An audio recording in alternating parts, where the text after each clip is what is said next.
Welcome to the online class the Good Shepherd Education Centre अथवा Asha national English school से हिंदी की शिक्षिका Mrs Agnihotri. आज की क्लास कक्षा 7 के विद्यार्थियों के लिए है।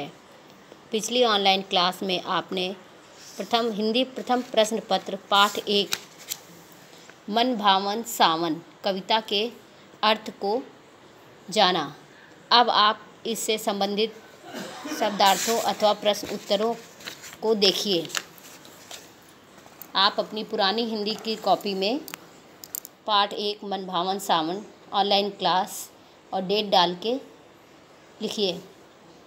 उर हृदय, घन बादल, ताड़ वृक्ष का नाम, विह्वल अतिरेक का भाव, तम अंधियारा, पुलकाविल रोमांच प्रसन्नता से रोंगटे खड़े हो जाना, अंतर हृदय मन भावन मन को अच्छा लगने वाला, वारी पानी, क्रंदन रुदन, आर्ध गीला, तृण तिनका तिनका, करतल हथेली, खगकुल पक्षियों का समूह, सोनबलाक सुनहरे बगुले, दादुर मेढक।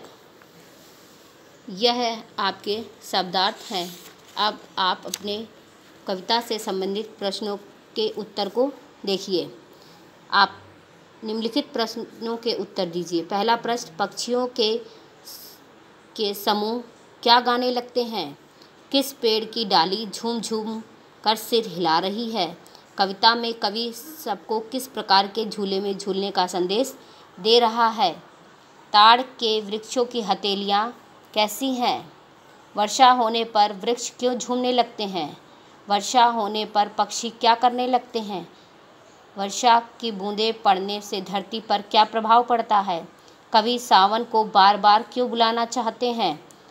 कविता में हरियाली को हंसमुख क्यों कहा गया है?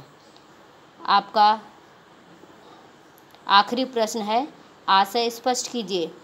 आपकी कविता की से संबंधित 2 पंक्तियाँ दी गई हैं, जिनको आप पढ़िए और उनके अर्थ को स्वयं लिखिए।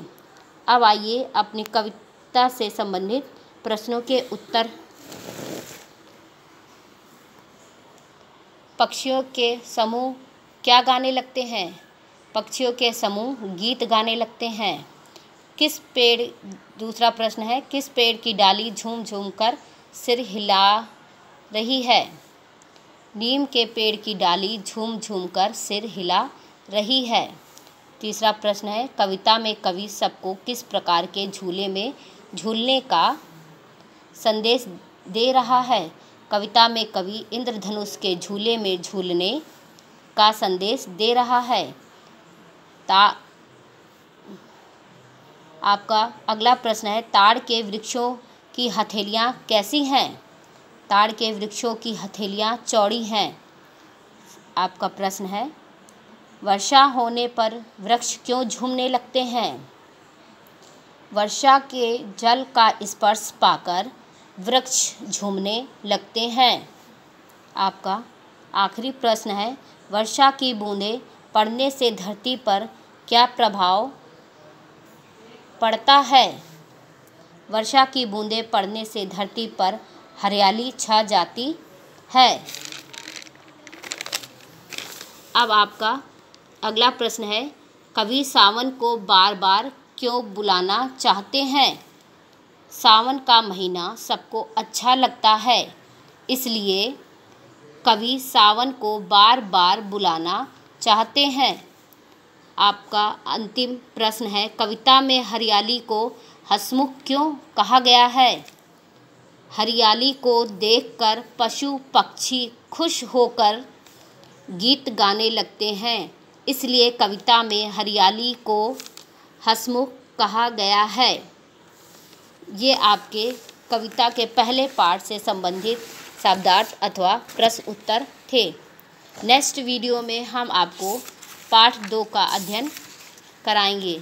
आपका पाठ 2 है 3 प्रश्न, जो एक कहानी है। धन्यवाद।